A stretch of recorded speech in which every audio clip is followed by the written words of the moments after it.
got a similar question for Mr. Nally. First of all, thank you.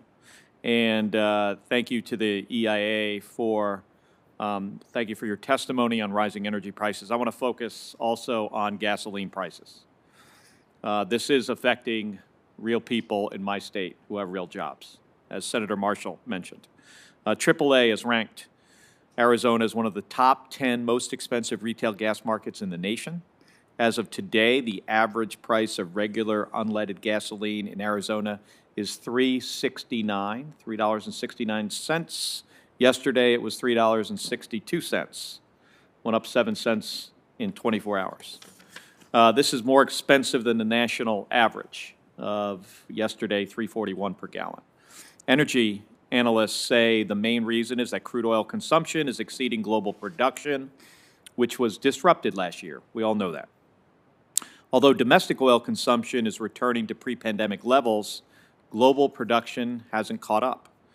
Whatever the explanation, the impact it's having is that hardworking families in my state who commute to work and drop their kids off at school every day are seeing their costs go up, and they need some relief. Mr. Nally, in your testimony, the EIA predicts crude oil prices currently $81 a barrel will drop about $10 per barrel next year as global production increases. So when will this drop in oil prices translate into lower gasoline prices for Arizonans? Well, typically, there's about a 30-day lag once you see the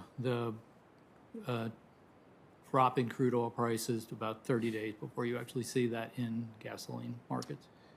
And as a percentage decrease, do they tend to be about the same?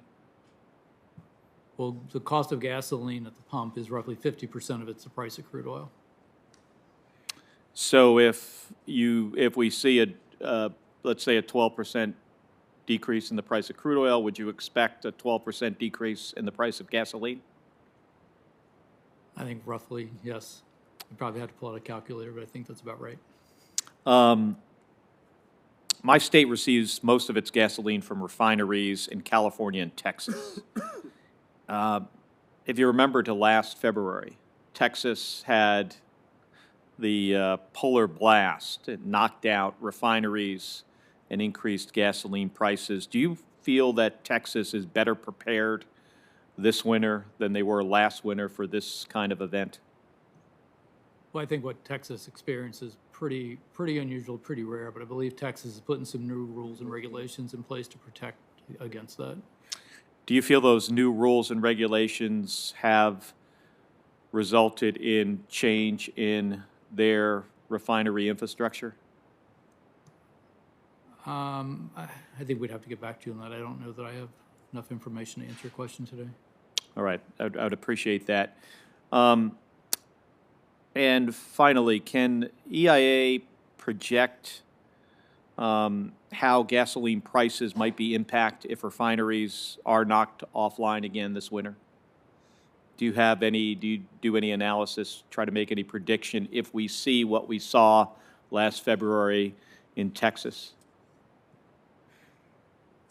Can we do it if an event occurs? Sure, yeah, we can take a look and always try to figure out, what the impact would be in that situation in terms of a regular ongoing product that we put out. No, there's no such thing. But if it was such a situation, like the Colonial Pipeline situation, for example, where we were able to do some real-time analysis and try to figure out what the impact was there. Well, I would appreciate it if you do have the opportunity to do that analysis. If you could get back to my staff. Absolutely. Thank you, Mr. Nally, and I yield back the remaining time. Senator Cassidy, thank you. Thank you, Mr. Chairman.